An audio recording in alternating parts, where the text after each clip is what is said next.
Hello and welcome to another episode of Feeding Fatty. I'm your host, Roy. I'm Terry. So we are a podcast that we are chronicling our journey through health, and that encompasses a lot of things. It's our diet, not being on a diet, but it's our diet of what we consume, as well as exercise, mindset, trying to center ourselves, and meditation. All of this combined really helps to make us a better us, we think. And so we're working really hard to make some changes to try to get on a better plane. A lot of times we chronicle, what's going on in our life this week. And we also have professionals and guests that are experts in different areas that come on to try to help us with this and be a good reference and resource for you. And today is no different. Terry, I'll let you introduce Sandy. Yeah, Sandy Rodriquez is a bilingual communications expert writing on topics ranging from finance to entertainment for different media outlets in both the US and Mexico. She is the author of a book titled Choose to Prevail, which inspired an upcoming video interview series, which I just finished, by the way. And Sandy is a former editorial coordinator for the Mexican newspaper Reforma, one of the most influential publications in Latin America, and has translated tens of books from English to Spanish for major publishing houses. Multifaceted Sandy, who once took part in a prestigious fellowship program for international journalists at Seoul National University in South Korea, currently lives in LA, where she works as a certified court interpreter. She's a fitness enthusiast, burgeoning artist, and amateur winemaker. Sandy, welcome to the show. Thank you so much for having me over, Terry and Roy. It's wonderful to be here with you. And much like yourself, I'm very interested in staying healthy and making positive health changes in my life at all times. Yeah, and it's funny because once we started down this road, I think, at the beginning we were focused on what we ate and exercise, but I think as we've gone through this journey, it's like we've kind of shifted the mindset, because you just really have to get your mind right in order to make changes, sustainable changes. We can change for a day or two or for a meal or two, but trying to make bigger sustainable changes that will last the rest of your life, it's difficult, very difficult. And absolutely. Yeah, I was just going to tell you, I've had to, Terry has been reporting as she's reading your book for the last couple of days. She's like, oh my gosh, you should hear this. You should hear what Sandy had to say in that book. So I haven't had a chance to look at it, but Terry said that it's awesome. So thank you for sharing that with us. Thank you so much, Roy. I'm very happy that Terry has been liking the book. One of the things that I mentioned in the book, and I think might be interesting to your audience, is that we really cannot let our body image or our own body love be defined by other people. If anything, here's the thing. I've noticed that body shapes come into vogue and they fall out of fashion, much like clothing does. So no matter what your body type, what your bone structure, what your overall complexion is like, sooner or later, it will come into fashion. I, for example, struggled a lot when I was a little girl and even a teenager, because my body type was not popular at the time. I'm a person with a trim upper body, a small waist, and a curvier lower body. And that was not popular at all. However, it's very funny to me that now that is the body type that a lot of people are striving for. So I guess it's just a matter of waiting it out. I think it's something that's actually pretty funny. I even read that Benjamin Franklin's body type was popular during his lifespan. Who would have thought? So it's really a matter of just waiting it out. Right. Yeah, and I can totally relate, because pear shape. I have always been pear shaped. Is that what you considered yourself as well? I think so. I believe so. Yes. Yeah. Yeah, I mean, forever. And now, holy cow, people are getting implants and all of that. I don't understand. Well, let me tell you, an author I know and an acquaintance of mine, she is a bodybuilder. And over the last couple of years, she's made a small fortune by training people to specifically grow their glutes. Now, to me, that's like Seriously, I mean, I spent all my childhood and my early teen years trying to do the exact opposite. I clearly remember reading in a women's magazine when I was, I don't know, maybe 12, that you should sit on a hard wooden floor, you know, with your legs crossed and rock side to side for an hour or two a day while watching TV. And that should flatten your behind. And that was what people were striving for. Now, crazy, right? So you Yeah. never know. You never know what's going to be popular. And I was made to feel like I was fat back in the day because of having that body type.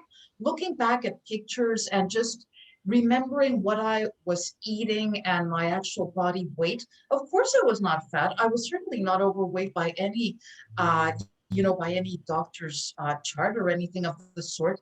But my peers and even adults made me feel fat because of that. I even remember a couple of incidents where my friends' moms would actually, give me a little talking to and say, no, no, no, you need to cut back on calories because when you grow up, you don't want to look fat and unattractive. And that was quite damaging. Firstly, what kind of an adult approaches a young child to give their 2 cents about the child's appearance? And secondly, now in looking back, I was never overweight. It was just a body type that people didn't, let's say, understand or appreciate back in the day. It's harder for women, I know, to ignore the great advice people give you, but also to, to be that body conscious. But, as long as you're healthy, you got good blood pressure, your sugars are good, whatever the other markers that your physician says, we should be okay with that. And, we just, again, it's hard. It's hard for anybody, but we just have to stay in our own lane, run our own race, and say, look, I am what I am. And what is it, the old saying that the people that care don't mind, and people that mind don't care, or something like that. I don't remember how that goes. Yes. But basically it's the people that are closest to us are going to understand, and they're not going to be rude. But the people that are rude, we just have to never mind them. And the other thing, it's kind of timely that there was an old, it was a meme that was going around not long ago of a pattern. And this is probably in the late 50s, early 60s, but the pattern for sewing was actually called chubby girl patterns. Yeah. I'm like, and and in this day and time, I just had to step back for a minute and say, oh my gosh, can you imagine that somebody was actually advertising their product as chubby girl products? It's very funny. It's really interesting. Right now, body positivity, at least, let's say publicly, is a big deal.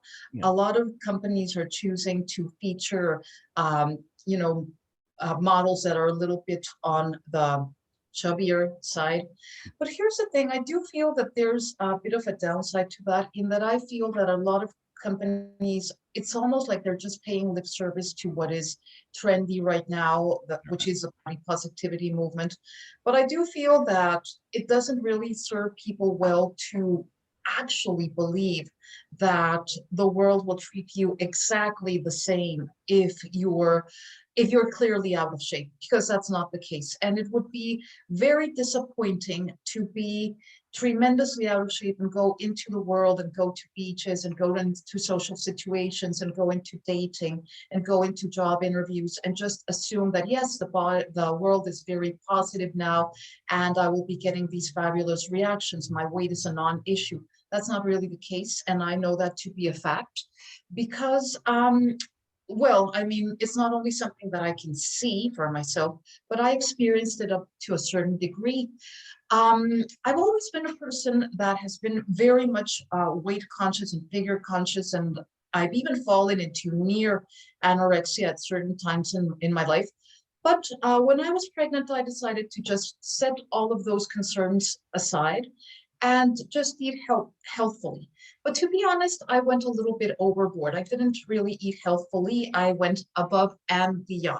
Yeah. I mean, certainly I ate for two, but not for two normal people, but for two people with a sweet tooth and with a penchant for grilled cheese sandwiches. So in reality, I did put on a lot of weight. I would say that after my little boy was born, I still had a lot left to shed.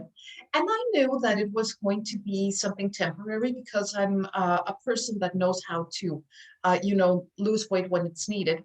So I knew it was a temporary thing. But I would say that over the course of maybe a year, I was really very much overweight. And in fact, even while pregnant, because I had put on so much weight, I did not look like this beautiful, lovable pregnant woman that everybody wants to hug and help out. In fact, I would say that I looked more like an overweight lady. And the reactions I got from people, let me tell you, they were not at all body positive. At all. So it was a bit of a social experiment in that I actually got to feel and experience what life might be like if that were your permanent situation.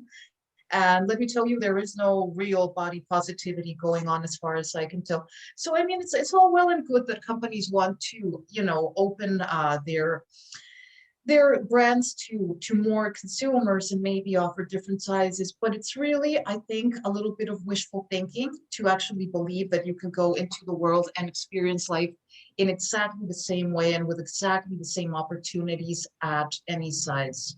Yeah. That's what I feel. Mhm. Yeah, and it'd be great. It'd be a perfect world if we could go and just if people could see us from the inside out. That would just solve everything right there.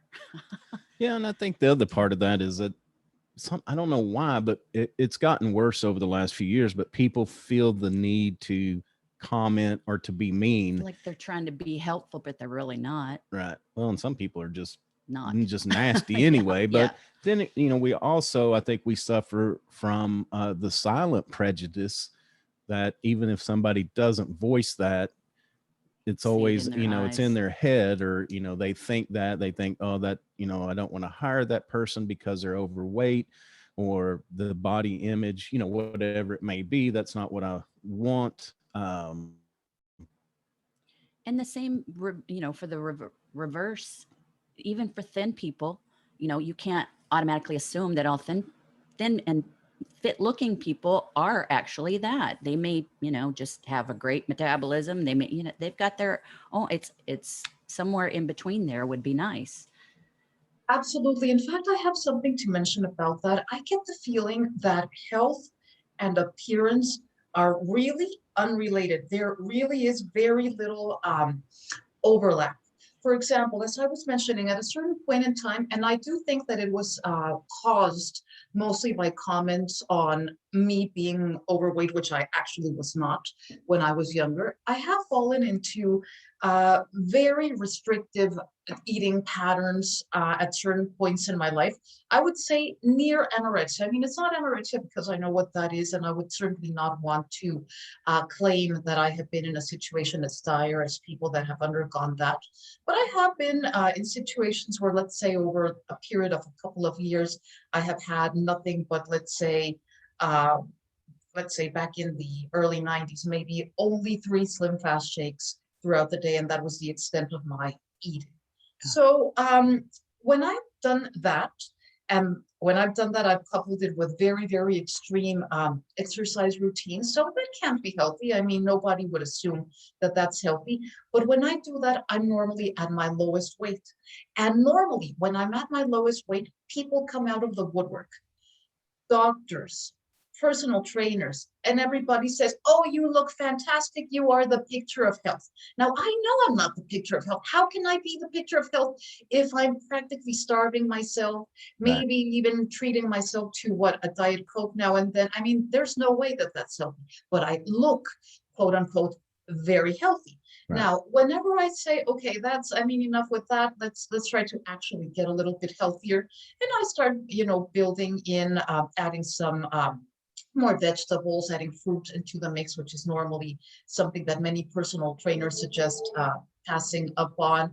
Whenever I start adding, more healthful foods, healthy proteins, healthy fats, normally I'm kind of like at the weight that I am at now, which is a normal weight. However, when I'm at this weight, people normally say, oh, you really let yourself go. So, I mean, it's quite bizarre. And people say, oh, no, you need to take care of your health. I remember back when you looked super healthy. And I think, okay, that makes zero sense. So when I actually am healthy, people are saying that I don't look healthy, and then it's the other way around. That really makes no sense. And I think that's in line with what we see on social media and often in fitness magazines. A lot of these Instagram influencers that are, hashtag health and hashtag healthy life and hashtag thinspo and fitspo and all of that. Normally, what they're doing is they're only having diuretics for several days prior to their photo shoots. So obviously their muscles look very cut, they look very ripped, they look fantastic, but there's just no way that they're healthy. And normally they're posing with a smoothie or they're posing with an apple, but those are not the things that they actually consume. Of course, that's not to say that that's the case with every single Instagram influencer. Certainly, some people are naturally healthy and they look healthy, or some people are naturally thin, or some people are naturally muscular, but that's not really the case. And I'm going to tell you something that you won't believe. It'll blow your mind. Okay. You Ready. know how sometimes you see fitness magazines and you see these people that you can tell that it's actually the same person. It's surely not very photoshopped, if at all, but you see how they go from, flabby to super fit.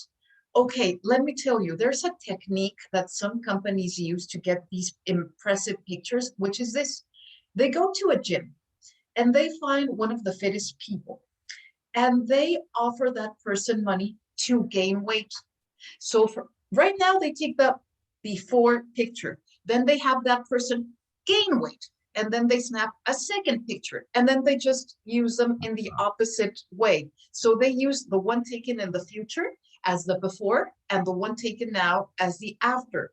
So it's not really that somebody that was flabby got all ripped. It's somebody that got ripped, gained a little weight, Would and have they never just flip thought it about that. around. It's I nuts. never would have thought of that either.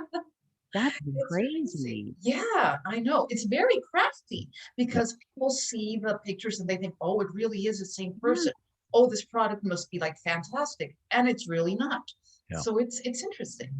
Yeah, and that's, I think it's a good time to point out that, when you go out into the world to hire trainers, diet, nutrition counselors, need to make sure of their credentials, number one. But number two, if they tell you they've got a plan that they've helped 25 people with, you need to be thinking that, everybody is not the same. And so really what you want is somebody to sit down with you and say, number one, what is your health? Because you need to know, the blood, the things I key on: blood pressure, sugar, the glucose, and I'm sure there's other things that a physician could point you into, but it's like, there are these markers in your life. What are those? And what do we need to do to make that healthier? Because, as you've said, you can work on the body and you can make your body look one way, but that doesn't always translate into being healthy. And again, I think, you pointed this out, is that we tend to equate those, that, oh, that the thinner person, they must be healthy. And that is just certainly not the case. But just take care when we hire people to make sure that they have our best interest in mind and that they take us as individuals to try to help us, number one, do what we want, but number two, look at our situation where we are today for what it is. Definitely. And also understand that a lot of claims made by personal trainers might not, they do have, and okay, here's the thing. Exercise does not have necessarily a huge impact on body shape or type. It can certainly tone, it can certainly tighten, but it's not really linked to weight loss. That's like a separate thing. And many things that can be promised to you, such as spot reducing or dramatically changing your body type, might not even be feasible for a number of reasons. For example, let's say that you have naturally very broad shoulders or very thick ankles, and those are your bones. What can you do? There's nothing you can do. It's a bone. There's no reducing the size or the width or the length of a bone. So there are things that cannot really be changed. Yeah. And that's okay. Exercise is still very important overall for a number of reasons, health, as you were mentioning, and even the social aspect. I thought it was very interesting what you were mentioning toward the beginning of our conversation about mindset. And it's really very true. I have been working out for many years now, but I normally like to do that on my own, either at home or in a gym, but normally on my own, because to me, exercise, well, my favorite type of exercise is resistance, weight training. And I think that's very private. I think it's a very private thing. And it can also be a very intellectual exercise in that you're trying to achieve a muscle-mind connection in which you're focusing on what you're doing. You might even actually be taking notes as to this week I was able to lift this amount. So it's something to me that's a little bit personal. But in more recent years, especially after moving here to California, I did want to get involved in the more social aspects of working out. And for example, I saw that a lot of my friends were into running or jogging or doing some kind of group fitness activity. And I wanted to join in, but I felt like, how can I do that? Well, I thought it was really, it came down to mindset. I just signed up for different things. I started signing up for 5Ks, for 10Ks, for a stair climb challenge. And let me tell you, the reality is that I had never trained specifically for any of these events, but I just decided to talk to myself in a very positive way, like, I'm sure I can do it. I've been working out, even if it's not that specific type of exercise, but I've been working out for many years, and I'm sure I'll do fine. And I actually did do fine. Sometimes I think that we hesitate to join in fitness activities because we think we won't be able to complete them or that they sound tremendously grueling. I mean, obviously, if you have any health concerns, you should check with a doctor. But if that's not really a concern, it's more a matter of, I really won't be able to do it. That's something you should just set aside. I do think that the way we speak to ourselves and to others has a lot of impact on our fitness and our health and even our weight. And I'm not even talking about this in a mystical way or in any kind of a mystical shape or form. But for example, if I tell you, Roy and Terry, oh, I'm a couch potato. I like hanging out at home, snacking on potato chips. Whenever you go on a whitewater rafting trip, you won't invite me because you'll figure, oh, she won't enjoy that. Whenever you go on a hike or you go on a walk, you will certainly not tell me to join in. If you come across information about a marathon or something, you won't send it over to me saying, hey, you might want to join this, because you wouldn't figure that I would be interested.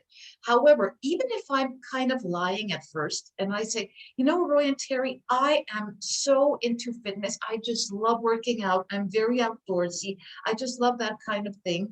Whenever you come across information that you think I might like, you'll just send it over. And that will happen with my whole network of friends and acquaintances. And all of a sudden, just by virtue of saying, oh, I'm very athletic. Oh, I just love this. I'm very interested in keeping in shape. I just love being healthy. I will be receiving information and invitations that will be actually helpful in leading me toward my goal. Yeah, I am one of those who I do not speak. I'm not very kind to myself. I mean, I just am not. And when I was reading about that in your book, that really, I went whitewater rafting about 15, 17 years ago. Never, I'm not a fitness buff. I think it's gruel. I just say that to myself. I think but I feel great after I do it. It's just getting there. Yeah. That trip was awesome. I didn't get pitched out of the raft either. And that was my goal, but it was awesome. I couldn't even imagine doing a 5K or a 10K, but after reading your book, I think I might be able to. Well, the 5K. Absolutely, absolutely. In fact, you can walk it, you can jog it, you can just complete it any way you like, and nobody's going to be upset about that. And it's very fun. You make friends, super fun. Yeah, Yeah, I think that's the important part is, well, first off, what you said is we need to give people the information and let them make the decision. Because basically, if I say, oh, Sandy's a couch potato, she's overeating chips, she wouldn't want to go, I'm making a decision for you right. instead of letting you make that decision. But then also it's hard, but we have to get over that other people really even care what we're doing. I mean, I think if you just signed up for any kind of a run, that's a start. And I'm impressed, number one. But who cares if you run halfway and walk halfway, you're still out there making progress. And you may not run the whole one the first time, but if you do 3, 4, 5, you may get where you run it all. And then, we can talk about that too at the gym. People don't want to go to the gym. They don't want to go to group exercise because I'm overweight and all of this. But you know what? People usually that are working out, they understand that maybe that's your starting point. And I think I think they would be a lot kinder to you most of the time. Like the gym I go to, I'm overweight, but I never get looks or flack or anything, but I don't worry about it. I'm there for me. I try to stay in my lane and not worry. Well, number one, I guess I don't think anybody else even is going to give me the time of day. It's like they got their own stuff going on, so they're not Yeah. worrying about me. But anyway, you just have to get out there. And another great example of that, I think, is yoga. And this is what I like about yoga is, well, the lady I've got a DVD. She always says, "Look, if you can't do this, here's a modification," and she always gives you something just to keep you moving. That's fantastic. And you're absolutely right that most people are not paying that much attention to us. Right. Absolutely. And certainly, I mean, there are gyms and there are gyms. Obviously, you need to shop around and find one where you're comfortable. And even here's the thing, a lot of people feel very self-conscious while at the gym because they feel like they look terrible, but that's partly because they are, in very unflattering clothing. But I mean, these days there are a lot of very flattering, very attractive workout clothes. In fact, athleisure is big business in the fashion industry. And I think if you feel that you look fine, I mean, regardless of body weight, body type, just knowing you look fine. Maybe in the case of women, maybe you can add a little mascara, a little lip gloss, maybe a little self tanner or something to make you feel more comfortable. As a guy, maybe a nice looking tailored t-shirt, something that makes you feel more confident. That goes a long way. I think that the reason we don't feel comfortable is because we feel we're not at our best. And that's always a little bit difficult. Yeah, and Yeah. you just want to cover, I mean, you just want to cover it up. I'm one of those, well, I used to wear big baggy shirts and sweats and all, you just cover everything up because I wasn't where I wanted to be. But I don't think I've ever been where I wanted to be. But, a few years ago, I shed some weight. And so I started wearing clothing that fits. I forgot what that felt like because I've just been trying to cover it up. Exactly. And wearing baggy clothes tends to be so counterproductive because it doesn't hide anything. It just makes you look all the more bulky. So it's really not a flattering look on anyone, really. But I do think that the fact that you decided to move away from that is an excellent sign because to me, it seems that it just shows that you had a lot more confidence. And surely you discovered that that was far more flattering, not only because it actually and objectively is more flattering because it's just less, it adds less volume to your body, Right. but also because it's a sign of feeling confident. And a lot of the way people perceive you and the way that you actually look on a physical level has to do with your confidence level. And if you were feeling more confident, it's very clear to me that you surely look far more attractive on a physical level. It's very interesting. Yeah. And I just got rid, I mean, I just stopped thinking about all the noise, the outside noise, and it not about my ego, just it is what it is. And if you don't like it, go, here I am. Whatever you think is not my business. We say that a lot. Well, and it translates the mindset, and we talk about this in business as well as our personal Yeah. life, is that a lot of times we tend to be so hard on ourselves that we need to give ourselves a break and say, look, basically, like you said, it is what it is. I can't change this in the next 10 minutes. Usually it's going to take time. But if I take those baby steps, they all add up. It's kind of like walking during the day. Sometimes I can't go out and do 5,000 steps all at one time. But if I do, like this watch, it makes me do 250. It makes me do 250 every hour. So if I stick with that at the end of the day, before I go walking, I'm starting out with 2,500, 3,000 steps. So we have to be moving in that right direction, and there's never a better time to start than today. Absolutely. No, absolutely. That's the whole thing. Once you get started, that's the way it goes. There's a saying in Spanish that my grandma used to say, which would loosely translate to, when it comes to eating or scratching an itch, the first thing to do is just start. Yeah. And the same would apply to fitness. Whenever you want to get fit, the first thing to do is just start, and you'll find that you'll keep on going in that direction. And I think that's also very important these days for men, because I feel that in recent years, let's say, standards of perfection, quote unquote, have been a little bit more relaxed for women, at least to a certain point. And well, I mean, sometimes you see magazine covers these days and you have female celebrities or female models, and they're, let's say, average person weight. Even Victoria's Secret has decided to do away with their Victoria's Secret Angels campaign. There's no longer going to be any Victoria's Secret show as we come to know it. However, when it comes to men, I think that, well, I mean, standards have been raised dramatically. I see that a lot of male actors these days, they are tremendously ripped, and they're expected to be either shirtless or full on naked in their movies. And it's just crazy. A lot of male actors have actually, made a career out of that type of thing. And some have, let's say, maybe strengthened or, like really solidified their career upon becoming very, very, very athletic looking. And even on a more, let's say, on a level that's outside of Hollywood, for example, a lot of male CEOs, instead of having their friends join them for drinks, they have their friends join them for rock climbing or that kind of an activity. So I feel like it's this very alpha male thing these days. And I think that's also something that, I mean, I'm glad that standards are being a little bit more relaxed for females, but I'm a little concerned that guys might experience what women used to experience these days. And it's also important for teenage boys. You go on to teenage boys' Instagrams these days, and it's a bunch of shirtless kids, showing off their abs and their pecs and this and that. I think that's not super healthy. It can't be. It's something that really does a number on people's mindset when you cannot live up to that expectation. Yeah.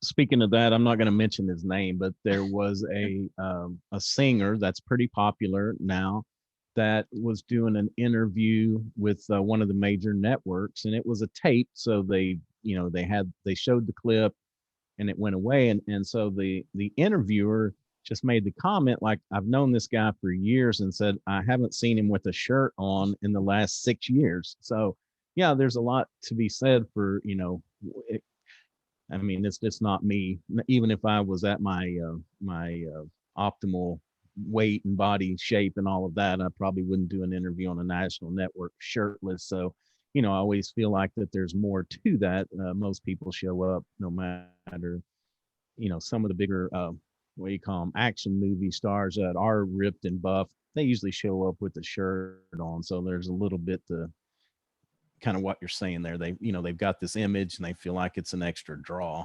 Yeah, it's very strange that it's totally turned the tide and now they're all eye candy, That's what Absolutely. It seems like. But there's another trend that I can see that it could be let's say unhealthy in a certain way, but I also kind of like it for another reason. This other trend that I'm mentioning is the fact that people, okay, when I was a little girl, people that reached 30 were thought to be over the hill. Oh, they were middle-aged. Oh, they were so old. In this Right. day and age, you can be 60, 70, late 70s, 80, and you're supposed and expected to look super hot, whether you're a man or a woman. Now, again, I kind of don't like it because it might be unrealistic for some, but I also kind of do like it because it's just fantastic to not limit ourselves. I Right. wouldn't want to say, well, as the years come, I'll have no choice but to just let myself go and I'll just be this flabby old lady in a rocking chair. No, I don't think that that would be either necessary or expected or desired. And I see now that there are plenty of role models that show that you can look extraordinarily good no matter what your age. Like, for example, going to male action stars, you have like a Robert Downey Jr., or even a Brad Pitt, they're in their like 60s now, or people like J-Lo, mid 50s. I mean, they look great and they will continue to look great 10 years from now, 20 years from now. And that's something that, again, yes, I mean, you cannot hold yourself up to Hollywood standards, No. but it's good that we do see role models so that we don't automatically assume, okay, let's think of a 70-year-old. Okay, I'm thinking of somebody in a rocking chair, like all dried up or, terrible. No, when you think somebody like 60, 65, 70 now, it can be somebody very sexy, very physically appealing from a conventional point of view. It can be somebody very vibrant, somebody very active. And that's something that I've liked about joining in races and these kinds of challenges, that you see people that are clearly, I don't know, not teenagers anymore, or definitely not in their 20s or 30s. And they look amazing. And more importantly, their athletic performance is excellent. So Yeah. that's also very interesting to watch. Yeah. I was going to say Helen Mirren. We can't talk about this without mentioning her because Right. oh my gosh, her in the bikini of how many, like 4 years ago. Oh, I don't even know how old she is. She's 70, some maybe early 70s. I don't even know, but she looks great. Yeah, Exactly. it's a good observation because like you, when I was growing up, and if you think about the age, like at 60, 65, people they were inactive in the rocking chair, sitting in front of the TV Yep. and not really taking part. And I think that's been a good part of our evolution, is that we don't put those age boundaries on us anymore. We're like, I'm of this age, I can do whatever. I may not be as fast as the next guy, but who cares? I'm out there doing my thing. And then the more people we get to join in of those ages, then the better it is. It's like then everybody feels welcoming to do it. And because that's another part of this that I don't think we talk about enough, but it's that decisions that we make as a younger person lead into how we age. And that's one thing that I've kind of had to wake up about lately. He just had a birthday. I had a birthday Ah, not too long ago that was pretty tough. And so, but it makes you think about, okay, well, if I'm in poor shape, I got poor eating habits, I don't exercise enough, what's that going to lead to in 20 years from now? And because we don't want to be a burden on our family, on our kids. We all want to live a healthy, vibrant life, right up until the end. So I think these are things that you've got to take into consideration early in life. We all think that we're 30 and bulletproof, but unfortunately, if you're lucky enough to live long enough, those things will catch up with you. that's absolutely true. But something that should give people a little bit of, let's say, comfort is that in many cases, you can actually be healthier, possibly fitter, and possibly even look better from a conventional standpoint as you age rather than when you were younger. A lot of teenagers have terrible eating habits. A lot of very young people, like you say, they assume they're bulletproof. So they're just feeding themselves terrible things. Their skin might be suffering the consequences. They might be, well, there's another thing. When you're very young, often your confidence level is not at its peak. So oftentimes that also plays a part in your not looking your best. A lot of young people don't actually go to the gym or work out much. But sometimes when people get a little older, let's say late 30s, 40s, 50s, late 50s, and so on, they kind of have a wake-up call and they say, okay, no, I need to turn things around. And they actually start taking action, and all of a sudden they look and feel amazing, way better than when they were younger. And I think we can actually think about people in our own lives, or celebrities, if we don't want to think about our circle of friends, that look way better now than they did 20 years ago. I mean, for sure. I mean, a lot of people, well, even, for example, Robert Downey Jr. that I mentioned. Right now, he's an athletic man. He is known to be an action star. In his 20s, he was like a very pale, kind of goth-like person. I mean, so again, I think he looks better now as a 60-year-old man than he did at 20. Or even in the case of myself, I know I was healthier, fitter, and probably in my physical prime, probably around 40 and not around 20. That's for certain. At 20, I mean, I was very thin, but I was not very healthy, and I did not have much muscle tone because that was not a thing that was popular back then. Yeah. But at 40 or so, I was modeling swimsuits. So, I mean, it's interesting that that really age does not really play a huge role in that regard.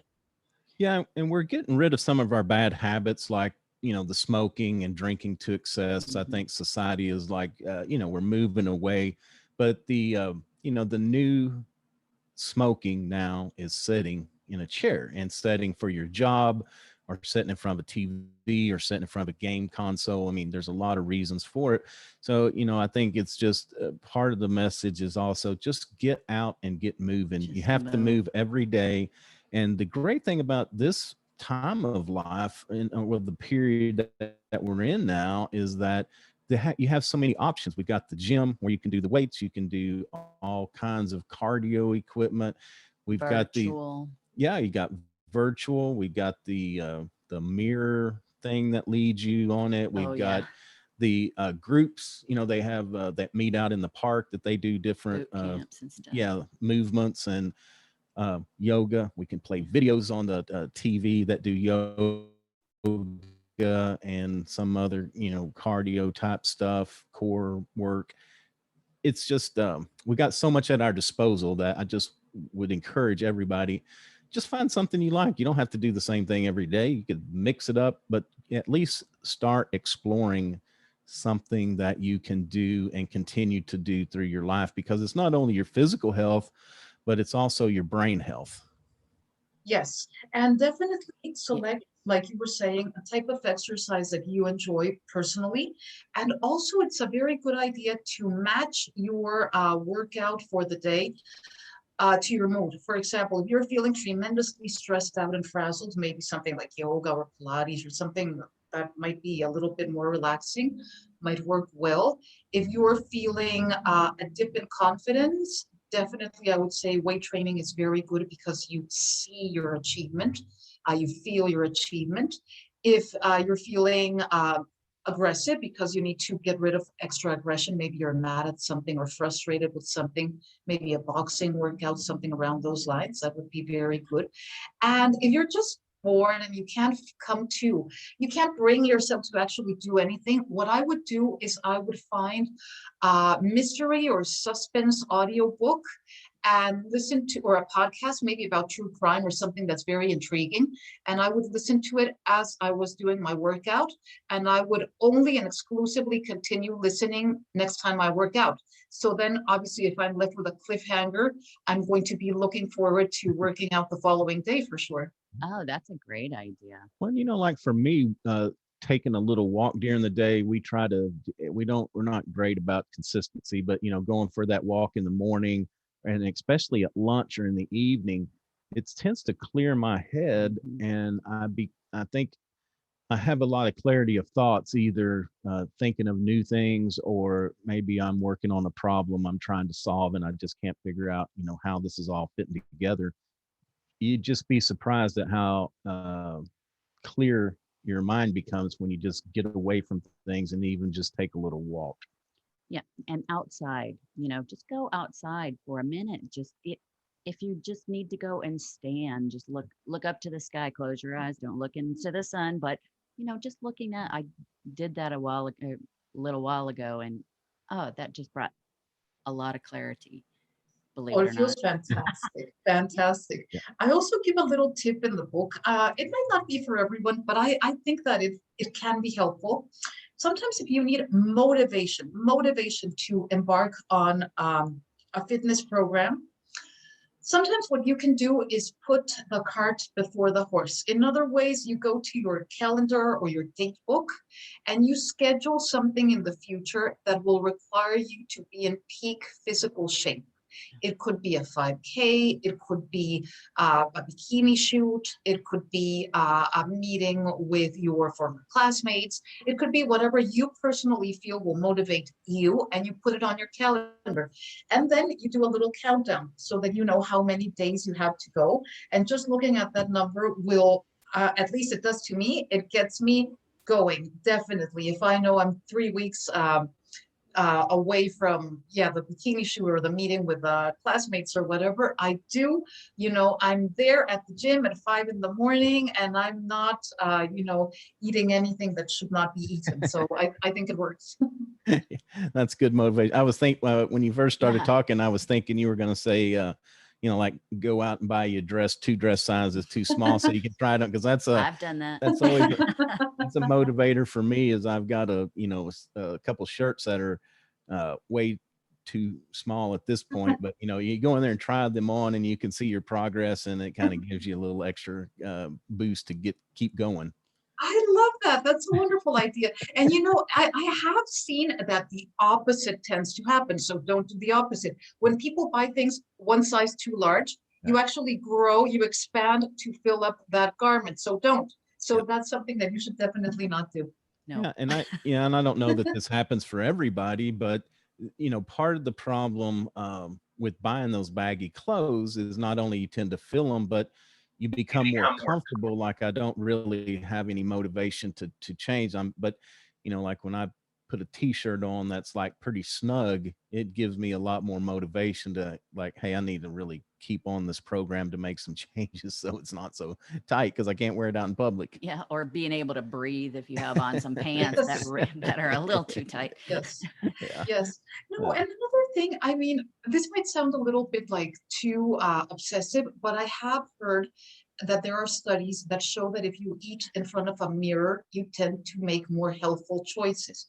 Of course, I wouldn't necessarily recommend eating in front of a mirror because that sounds a little bit too obsessive, but I think maybe we wouldn't go that far, but I do think that before you make an unhealthy food choice, not only thinking in terms of what will this do to my body on a visual level, but what will this do to my mood and how will I feel after eating this thing? I've had the experience that sometimes I'm very tempted by, say, a pizza. And I eat a pizza and maybe a whole pizza, and my experience is that after eating it, I feel sluggish. I feel like a carb coma. I'm not comfortable. I just feel like very unhealthy and very unhappy. It's depressing overall. So sometimes what I do in order to just not eat that is to think back on how I felt the last time I actually ate that. And I just remember, it's really not worth it. It's not even that tasty. So it's just a matter of remembering how we feel when we eat things that we shouldn't be eating. Yeah, and I do feel better after I eat something after I eat a salad. I never used to be able to get excited about salads or vegetables. I, I'm a sugar person, sugar and salt. Give me some chips and chocolate. I'm good. But I feel a lot better after I eat something that is healthy for me and not pouring off on all the sweet and, you know, caloric laced salad dressings and all of that. Just a little oil and vinegar, a couple of croutons or some sunflower seeds or whatever. Just it makes me feel a lot better after I do that. There was a star that said something about, even if you eat a candy bar or ice cream, it's like you get, 5 minutes worth of pleasure eating it, but what does it take to make that go away? The effort that you have to put in, or the damage that it can do to certain people if, they have certain conditions. So we always have to think about that. It's good. It's hard to do for me because I'm like, ooh, I'll eat it and think about it later. And Think so you need about to, the immediate pleasure that it's yeah, going to bring you, yeah. and then, oh, We need to start thinking about what it is and what it does before we eat it. That'd be great. yeah. Well, Sandy, thank you so much for being with us today. We certainly do appreciate it. Before we get away, what is a tool or what is a habit, something that you do daily that you feel adds a lot of value to your life? When it comes to fitness, I think that something that adds value is knowing that every day I get fitter, every day I get healthier, and that allows me to enjoy and relish the passage of time rather than fearing the passage of time. So that's something that I would recommend that our listeners engage in, something that is measurable. It could be endurance wise, it could be how much weight can I lift, it can be how long can I work out, it can be what distance can I run, it could even be how much weight can I lose, without obsessing, of course, but something that is measurable will make every passing day feel good, not like, oh, another day passed. No, it's like, oh, it's a brand new day, it's fantastic, I'm doing better than before. I love that you give some advice, but you also back it up with examples. And I'm a visual person, so I can see it in my head what you're talking about. And this is how you wrote your book. I thoroughly enjoyed it. It was an easy read, not, I mean, for me, just to follow, because you didn't go off on tangents or anything. It was like to the point, straight to the point, and I enjoy that. And I just wanted to make sure that you knew that. Thank you so much. Yeah, and I think that's the nice thing. Like the brand of watch, Switch watches not long ago, but that's what I like about it is it cues you for that smaller step. That if I take smaller Yeah. steps through the day, at the end of the day, I've got decent results already without really, having to go out and do things. So take that negative and let's turn it into a positive. Find something that you can measure. We can't change what we don't measure, something that's always said as well. So good advice. Yes. Well, thank you so much again, Sandy. We appreciate it. Tell us a little bit about the book, where people can find it, and then, how people could reach out if they want to connect with you. Absolutely. The book is called Choose to Prevail by Sandy Rodriquez. I actually have it here with me. And it's a book that's available pretty much on any online platform, for example, Amazon or BarnesandNoble.com or Target.com, Walmart.com, many different places where it can be found. Probably Amazon would be the easiest. And if anybody would care to connect, well, we're on Instagram as @Choose to Prevail. There's also a Facebook group called Choose to Prevail. And I'll be more than happy to welcome anybody that cares to join us there. And it's about reframing challenges.